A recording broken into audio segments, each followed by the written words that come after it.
নমস্কার বন্ধুরা, বাংলার ইনভেস্টর ইউটিউব চ্যানেলে আপনাদের সবাইকে স্বাগত জানাই। চ্যানেলে প্রথমবার এসে থাকলে চ্যানেলটা অবশ্যই সাবস্ক্রাইব করে রাখবেন। তো বন্ধুরা, গতকাল নিফটি এই 24,000 লেভেলের নিচে বন্ধ হয়েছিল 23,996, এবং তারপরে নিচের দিকে যে আরো একটা সাপোর্ট লেভেল ছিল তারই কাছাকাছি আজকে চলে এসেছিল। নিচের দিকে সাপোর্ট লেভেল কত ছিল? 23,800। আজকের দিনে লো কত লাগিয়েছে দেখতে পাচ্ছেন? 23,807। এবং এই 23,807-এ আসার পরই এই নিফটিতে কিছুটা রিকভারি এসেছে এবং আজকের দিনে 23,869 বন্ধ হয়েছে। মোটামুটি দেখতে পাচ্ছেন আজকের দিনে 0.5% উপরে এই নিফটি পড়ে গেছে। এবং বিএসসি সেন্সেক্স এটাও দেখতে পাচ্ছেন 0.47% পড়া। আর এই নিফটি মূলত এই যে রেঞ্জটা রয়েছে 23,800 থেকে 24,400, এই রেঞ্জের মধ্যে অনেক দিন ফেঁসে রয়েছে। এইখানে দেখতে পাচ্ছেন 6 মাসের যে চার্ট প্যাটার্ন সেটা খুলে নিয়েছে। মোটামুটি এই এপ্রিল মাসের পর থেকে এখনো পর্যন্ত এই যে নিফটি এটা একটা নির্দিষ্ট রেঞ্জের মধ্যেই ঘোরাফেরা করছে। শুধুমাত্র নিফটি 50 নয়, অন্যান্য ইন্ডেক্স গুলো একই রেঞ্জে রয়েছে। যদি সেন্সেক্স এরও 6 মাসের চার্ট প্যাটার্ন খুলি, এইখানে দেখতে পাচ্ছেন সেন্সেক্স মোটামুটি এপ্রিল মাসের প্রথম দিক থেকে একটা নির্দিষ্ট রেঞ্জে কিন্তু ঘোরাঘুরি করছে। মানে কিছুদিন বুঝতে পারছেন এই ইন্ডেক্স বাড়ছে, তারপরে নামছে, আবার এই আপনার পোর্টফোলিও সেম অবস্থা হচ্ছে। কখনো পোর্টফোলিওতে রিকভারি দেখা যাচ্ছে, আবার কখনো আগের লেভেলের কাছাকাছি ফিরে যাচ্ছে। এরপরে অন্যান্য ইন্ডেক্স গুলো নিফটি তো 0.5%-এর কাছাকাছি পড়ে বন্ধ হয়েছে।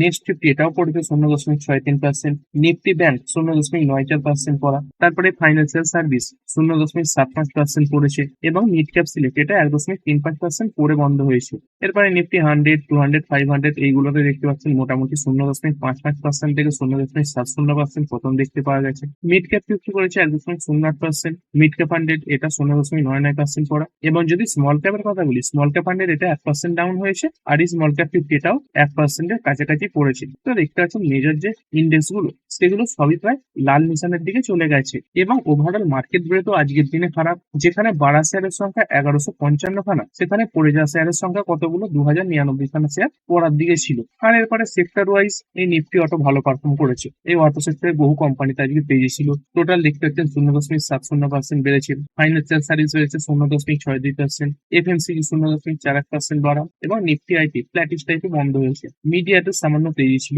Metal 1% down. ফার্মা পড়েছে 0.38%। পিএসইউ ব্যাংক 1% ডাউন হয়েছে। প্রাইভেট ব্যাংক 0.77% পড়া। এবং নিফটি রিয়েলটি এটা 1.8% পড়ে বন্ধ হয়েছে।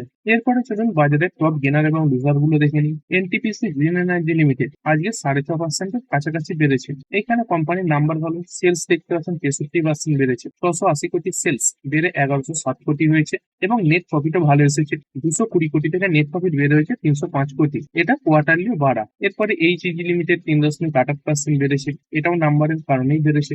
এইখানে সেলসে দেখতে পাচ্ছেন 11% জাম দেখতে পাওয়া গেছে। 613 কোটি থেকে বেড়ে হয়েছে 681 কোটি। এবং নেট প্রফিটও ভালো, 105 কোটি ছিল, এটা থেকে বেড়ে 122 কোটি হয়েছে। আর এই এইচইজির সঙ্গে একই লেভেলে চলে এই গ্রাফাইট ইন্ডিয়া, এটাও দেখতে পাচ্ছেন 5%-এর কাছাকাছি বেড়েছে। তারপরে হিরো মোটর কর্প অটো সেক্টর থেকে বিলং করছে।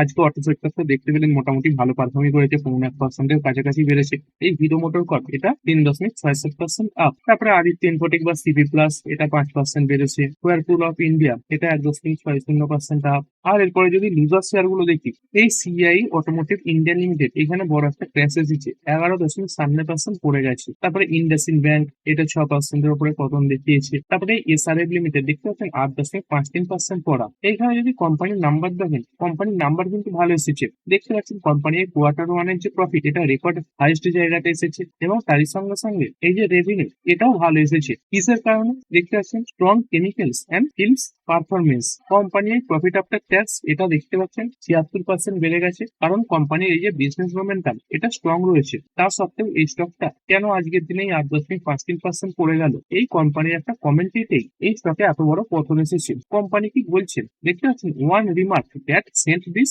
Speciality chemical stock to its first day in 5 years. তো 5 বছরের মধ্যে আজকের দিনেই এই কোম্পানিটা এত বেশি খারাপ পারফরমেন্স দেখালো। এই যে কনফারেন্স কল হয়েছে সেখানে কোম্পানির ম্যানেজমেন্ট কি বলছে দেখতে পাচ্ছেন, overall business in the second and third quarters are likely to be softer than the June quarter. মানে জুন কোয়ার্টারের থেকেও এই সেকেন্ড এবং থার্ড কোয়ার্টারে কোম্পানির যে ওভারঅল বিজনেস এটা দুর্বল থাকতে পারে। দেখতেই পাচ্ছেন usually the second and third quarter are softer from pricing and volumes. তো প্রাইস এবং ভলিউমের দিক থেকে এমনি এই সেকেন্ড আর থার্ড কোয়ার্টারে প্রেসার থাকে। তো ম্যানেজমেন্টের এই কথাবার্তাতে এই স্টকে কিন্তু এত বড় পতন এসেছে, না হলে এমনিতে নাম্বার স্ট্রং। তারপরে আদানি গ্রিন এনার্জি 6.13% ক্র্যাশ করেছে। এরপরে অ্যাকশন কনস্ট্রাকশন ইকুইপমেন্ট 2.70% পড়া। তারপরে আবাস ফাইন্যান্সিয়ারি সেটা 4%-এর উপরে ক্র্যাশ দেখালো। এরপরে অ্যাপিটাস কেমিক্যাল এটা ওই 6%-এর কাছাকাছি পড়েছে। আর এরপরে যদি আদানি গ্রুপ দেখেন, আদানি গ্রুপের স্টক গুলোতে আজকে কিন্তু পতন ছিল। মোটামুটি কিছুদিন ভালো পারফরমেন্স দেখিয়ে দিয়েছিল, দেখতে পাচ্ছেন এজিসি বলুন, আদানি এনার্জি সলিউশন, তারপরে এই এন্টারপ্রাইজ, তারপরে এই Adani Green, Adani Port, Adani Power, Ambuja Cement, Adani Total Gas Limited, তারপরে এই এনটিভি, ওরিয়েন্ট সিমেন্ট, সব স্টক আজকে কিন্তু লাল নিশানে ছিল এই আদানি গ্রুপের। এমনিতে তো ওপরে উঠেছিল বলে কিছুটা প্রফিট বুকিং আসছে, তার সঙ্গে সঙ্গে একটা খবর আসছে, দেখতে পাচ্ছেন Adani 6 rule change to launch airline. মানে এই যে এয়ারলাইন সেগমেন্ট রয়েছে এখানেই আদানি গ্রুপ এন্ট্রি নিতে চলেছে। Challenge IndiGo Air India duopoly. তো বর্তমানে ইন্ডিয়াতে মূলত দুখানা এয়ারলাইন্স কোম্পানি রয়েছে, একটা হচ্ছে ইন্ডিগো, এটাই সব থেকে বড়, তারপরে এয়ার ইন্ডিয়া রয়েছে। তো এইখানে এই যে আদানি তারা এন্ট্রি নিতে পারে এমন একটা রিপোর্ট সামনে আসছে, এবং এটাও বলতে পারেন আজকে আদানি গ্রুপকে কিছুটা নিচের দিকে ফেলেছে, কারণ এই এয়ারলাইন সেগমেন্টে এন্ট্রি নিতে গেলে প্রচুর পয়সার প্রয়োজন হয়। দেখুন আদানি গ্রুপের কাছে প্রচুর টাকা তো রয়েছে, তবে এয়ারলাইন সেগমেন্টে কিছু রিস্কও থাকে, কারণ এর আগে বহু এয়ারলাইন্স কোম্পানি উঠে গেছে, যেমন কিংফিশারের কথাই ধরুন না। আর আজকে যে মার্কেট পড়েছে এর পেছনে ক্রুড অয়েলের যে প্রাইস মুভমেন্ট এটাও কাজ করছে। দেখতে পাচ্ছেন ব্রেন্ট ক্রুড যেটা 70-এর রেঞ্জে ছিল আস্তে আস্তে 100 রেঞ্জে চলে এসেছে, এই 99.9টায় ট্রেড করছে। মানে এই অল্প কিছু দিনে $30 কাছাকাছি বেড়ে গেছে। তো এই মিডিল ইস্টে যে টেনশন এটা আরো বেশি বেড়েছে। দেখতে পাচ্ছেন এই যে হুতিজ রয়েছে, তো এই যে গোষ্ঠীটা এরা ইরানকে সাপোর্ট করে। এরা কি ক্লেম করছে দেখতে পাচ্ছেন, এরা ক্লেম করছে তারা কিছু অয়েল ট্যাঙ্কারে অ্যাটাক করেছে। কিসের কারণে? কারণ এই আমেরিকা তারা ইরানের উপর অ্যাটাক করছে। আর এই যে হুতিজ রয়েছে এরা ইরানের বন্ধু, মানে মিত্রপক্ষে রয়েছে বলতে পারেন। এবং এই হুতিজ এরা অ্যাটাক করার পরে দেখতে পাচ্ছেন এই আমেরিকা কি বলছে, তারা বলছে এই ইরান তারাই অ্যাটাকের জন্য দায়ী, এই ইরানি হুতিকে বলে তাদের উপর অ্যাটাক করাচ্ছে। এই সৌদি আরবিয়া এরা বর্তমানে এই আমেরিকার পক্ষে রয়েছে, এবং এই হুতিজ এরা কি করেছে, এই সৌদি আরবিয়ার যে জাহাজ রয়েছে সেখানেই অ্যাটাক করে বসেছে, এবং এর কারণে ক্রুড অয়েল বেড়েছে। আর শুধুমাত্র ক্রুড অয়েল নয়, গ্লোবাল মার্কেটেই পতন দেখতে পাওয়া যাচ্ছে। মূলত আমাদের ইন্ডিয়ান মার্কেট বন্ধ হয়ে যাওয়ার পরে পতনগুলো আরো বেশি বেড়েছে। দেখতে পাচ্ছেন ড্যাক্স 1.64% ডাউন, ফুটসি 100 0.77% পড়েছে, ক্যাপ 40 পড়েছে 1.67%, ইউরো স্টক্স 1.49% পড়া। এরপরে এশিয়ান মার্কেট গুলো দেখে নেবো, এগুলো তো সকালের দিকে ওপেন হয়ে গেছে, এতে ক্রুড অয়েলের প্রাইস বৃদ্ধির যে এফেক্ট সেটা পড়েনি। নিফটি 0.5% বাড়া ছিল, সাংহাই 0.25% বাড়া ছিল, তারপরে হ্যাংসেং এটাও দেখতে পাচ্ছেন পজিটিভ ছিল, 1.21% ছিল, এবং কোস্পি এটাও 4.40% বাড়া ছিল। তো এই ক্রুড অয়েলের প্রাইস বৃদ্ধিতে বর্তমানে গ্লোবালি কেমন কি ইম্প্যাক্ট দেখতে পাওয়া যাচ্ছে সেটা মূলত আমেরিকার মার্কেটে যে ফিউচার্স গুলো রয়েছে সেগুলো দেখলে বুঝতে পারবেন। দেখতে পাচ্ছেন এই ডাও জোন্সের যে ফিউচার্স রয়েছে এতে কিভাবে আস্তে আস্তে নিচের দিকের মোমেন্টাম দেখতে পাওয়া যাচ্ছে, এবং এরই সঙ্গে সঙ্গে এই যে নাসডাক রয়েছে যেখানেও দেখতে পাচ্ছেন বড় ক্র্যাশ কিন্তু আসছে। তো আগামীকালও আমাদের ইন্ডিয়ান মার্কেটে পতনের সম্ভাবনাই কিন্তু থেকে যাচ্ছে, যদি না রাতারাতি এই পরিস্থিতি বদলে যায়। এরপরে গোল্ড সিলভারেও পতন এসেছে। দেখতে পাচ্ছেন গোল্ড এটা এই 2%-এর কাছাকাছি পড়া, এবং সিলভার প্রায় 4.4% পড়ে 2,20,000-এর নিচেও নেমে গেছে। আর এরপরে কোয়ার্টার ওয়ানের রেজাল্ট দেখে নেবো। আজকের দিনে অনেক কোম্পানি তাদের নাম্বার পেশ করবে। কিছু নাম যেমন দেখতে পাচ্ছেন ইনফোসিস রয়েছে, তারপরে সিবলা রয়েছে, তারপরে ইন্ডিগো এয়ারলাইন্স রয়েছে, আইএক্স রয়েছে, এরকম 63-রও বেশি কোম্পানি আজকের দিনে তাদের নাম্বার পেশ করবে। তারপরে কোরোমান্ডাল ইন্টারন্যাশনালের নাম রয়েছে, তারপরে এই এমফাসিস দেখতে পাচ্ছেন, তারপরে Chennai petroleum corporation, Motilal Oswal financial service রয়েছে, আরো কিছু নাম যেমন গোডিজিট, তারপরে পিভিআর আইনক্স রয়েছে, সায়েন্ট রয়েছে, অ্যালাইড ব্লেন্ডার্স রয়েছে, মাহিন্দ্রা লাইফস্পেস রয়েছে, রুড মোবাইল, এই ওয়ারের রিনিউয়েবল টেকনোলজি রয়েছে। তো এরকম অনেক কোম্পানি রয়েছে। তো এখানে আরো কিছু কোম্পানির নাম আপনাদের সামনে রাখলাম, ভিডিওটা পজ করে এই যে কোম্পানিগুলো রয়েছে এগুলো দেখে নিতে পারেন। কিছু নাম্বার দেখে নেবো। এই ইনফোসিস এদের নাম্বার মার্কেট বন্ধ হয়ে যাওয়ার পরে এসেছে। কেমন এসেছে কোম্পানির নাম্বার? এমনিতে তো দেখতে পাচ্ছেন সেলসে 14% জাম্প রয়েছে, 42,279 কোটি থেকে সেলস বেড়ে 48,211 কোটি হয়েছে, এবং নেট প্রফিট এটাও ভালো, সেই 6,924 কোটি থেকে বেড়ে হয়েছে 7,775 কোটি। দুটো জায়গাতেই ভালো, সেলসে ভালো, নেট প্রফিটও ভালো। আর এরপরে অনুমান দেখে নেবো। দেখতে পাচ্ছেন এই প্রফিট 8.6% করলেও মার্কেটে যে অনুমান ছিল বা এক্সপেকটেশন ছিল সেটাকে মিট করেছে, অর্থাৎ অনুমানের থেকে ভালো এসেছে। কোম্পানির এই বোটম লাইন বা প্রফিট এটা কত এসেছে? 7,769 কোটি। এইখানে অনুমান কত ছিল? 7,774 কোটি, মানে অনুমানের কাছাকাছি এসেছে। এবং যদি রেভিনিউ এর কথা বলি, এটা এসেছে 48,211 কোটি, মার্কেটের অনুমান কত ছিল?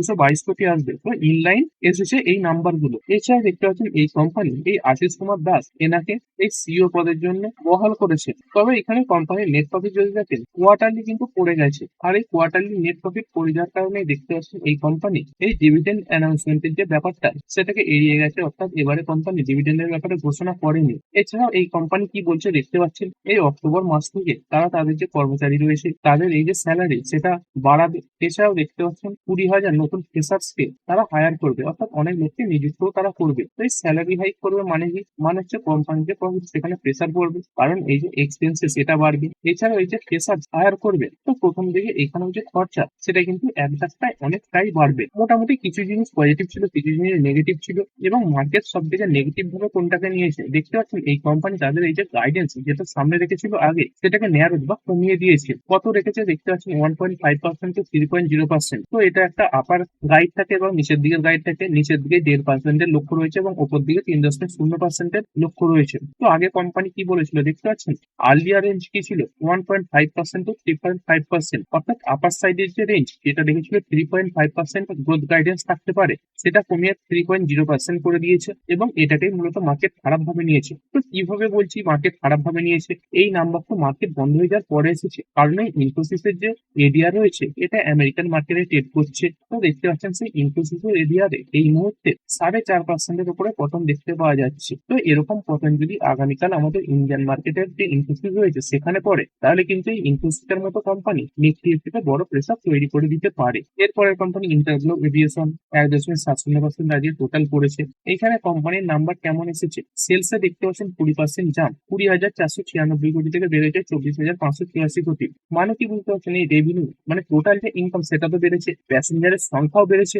কিন্তু তারপর কোম্পানির যে খরচা সেটা অতিরিক্ত বেড়ে গেছে। সেই কারণে নেট প্রফিট দেখতে পাচ্ছেন মাইনাসে চলে এসেছে, অর্থাৎ কোম্পানি লসে চলে এসেছে। এর আগের বছর সেম কোয়ার্টারে কোম্পানি 2176 কোটির প্রফিট পোস্ট করেছিল, এবারে কোম্পানি 238 কোটির লস পোস্ট করেছে। তবে যদি কোয়ার্টারলি দেখেন, কোয়ার্টারলি কোম্পানির এই যে লস এটা কিন্তু অনেকটা কমেছে, কারণ এর আগের কোয়ার্টারে যখন নাম্বার এসেছিল তার আগে পাইলটদের বিভিন্ন স্ট্রাইক দেখতে পাওয়া যাচ্ছিল, বিভিন্ন প্রবলেমের কারণে অনেক ফ্লাইট উঠছিল না, সেই সব কিছু ইম্প্যাক্ট করেছিল। সেই তুলনায় এবারে এই যে লস এটা অনেকটাই কমেছে। কিসের কারণে কোম্পানির রেভিনিউ বাড়লেও কোম্পানি লসে চলে গেছে, কারণ দেখতে পাচ্ছেন রাইজিং ফুয়েল কস্ট, অর্থাৎ ক্রুড অয়েলের প্রাইস বেড়েছে। সেই কারণে এটিএফ যেই জ্বালানি এই এরোপ্লেনে ব্যবহার করা হয় তার দাম বেড়ে গেছে, এবং সেই কারণে কোম্পানির যে খরচা সেটা বেড়েছে। এরপরে company Motilal Oswal financial service limited, এইখানে কোম্পানির সেলসে 25% বৃদ্ধি দেখা গেছে, এবং নেট প্রফিট দেখতে পাচ্ছেন 10% বাড়া, 1163 কোটি থেকে বেড়ে হয়েছে 1274 কোটি। মোটামুটি নাম্বার ভালোই। তারপরে থাইরোকেয়ার টেকনোলজিস লিমিটেড, এইখানে কেমন নাম্বার, এইখানে সেলস 24% বেশি, 193 কোটি থেকে বেড়ে 240 কোটি হয়েছে, এবং নেট প্রফিট এটাই 38 কোটি ছিল, এখান থেকে বেড়ে 51 কোটি হয়েছে, যেটা কোয়ার্টারলিও বেশি। তারপরে কোম্পানি কোরোমান্ডাল ইন্টারন্যাশনাল লিমিটেড 1% পড়েছে টোটাল, এইখানে কেমন নাম্বার, এইখানে সেলসে 16% বৃদ্ধি দেখতে পাওয়া গেছে, 7,042 কোটির সেলস বেড়ে 8,165 কোটি হয়েছে, এবং নেট প্রফিট এটা 502 কোটি থেকে পড়েছে 382 কোটি। তো এখানেও ইন্ডিয়ার মতো প্যাটার্নই দেখতে পাওয়া যাচ্ছে, রেভিনিউ তো বেড়ে গেছে কিন্তু তারপরে খরচা অতিরিক্ত বেড়ে যাওয়ার কারণে এই নেট প্রফিটে পতন এসে গেছে। আর ভিডিও শেষে নিফটি ফিফটি দেখে নেবো। নিফটি ফিফটিতে দেখতে পাচ্ছেন 20টা কোম্পানি পজিটিভে বন্ধ হয়েছে এবং 30টা কোম্পানি নেগেটিভে বন্ধ হয়েছে। আর কোনগুলো ভালো এবং কোনগুলো খারাপ পারফর্ম করলে, ভালোর মধ্যে যদি দেখেন এসবিআই লাইফ হয়েছে 2.89% আপ, তারপরে বাজাজ অটো 2.58% বেশি, মাহিন্দ্রা অ্যান্ড মাহিন্দ্রা এটা বেড়েছে 1.72%, তারপরে টিসিএস 1.66% বাড়া, এবং টাটা কনজিউমার 1.39% বেড়ে বন্ধ হয়েছে। আর পড়লো কোন শেয়ার গুলো, পড়ার দিকে আদানি এন্টারপ্রাইজিং রয়েছে 4.25% প্লাস, নেসলে ইন্ডিয়া প্রায় 3.5% ডাউন, শ্রীরাম ফাইন্যান্স করেছে 3%, আদানি পোর্টস 2.11% করেছে, এবং গ্রাসিম ইন্ডাস্ট্রিজ এটা 2.04% করে বন্ধ হয়েছে। তো ঠিক আছে বন্ধুরা, আশা করছি ভিডিওটা আপনাদের ভালো লেগেছে। আপনি চাইলে এটাকে লাইক এবং শেয়ার করতে পারেন। আর শেয়ার মার্কেট সংক্রান্ত ডেইলি নিউজ আপডেট পেতে চ্যানেলটা সাবস্ক্রাইব করে রাখবেন এবং পাশে থাকা বেল আইকনটি টিপে অল অবশ্যই সিলেক্ট করে রাখবেন, যাতে পরবর্তী ভিডিওর নোটিফিকেশন আপনার কাছে সময় মতো পৌঁছে যায়। আর হ্যাঁ, ভিডিওটি শুধুমাত্র ইনফরমেশন এবং এডুকেশনাল পারপাসের জন্য বানানো হয়েছে। আমি সেবি রেজিস্টার্ড নই, তাই কোনো প্রকার শেয়ারে কোনো প্রকার বাই, সেল, হোল্ড বা অ্যাভারেজ করার কোনো সিদ্ধান্ত নেওয়ার আগে আপনার যে ফাইন্যান্সিয়াল অ্যাডভাইজার আছে তার সঙ্গে অবশ্যই আলোচনা করবেন। দেখা হচ্ছে পরের ভিডিওতে। ধন্যবাদ।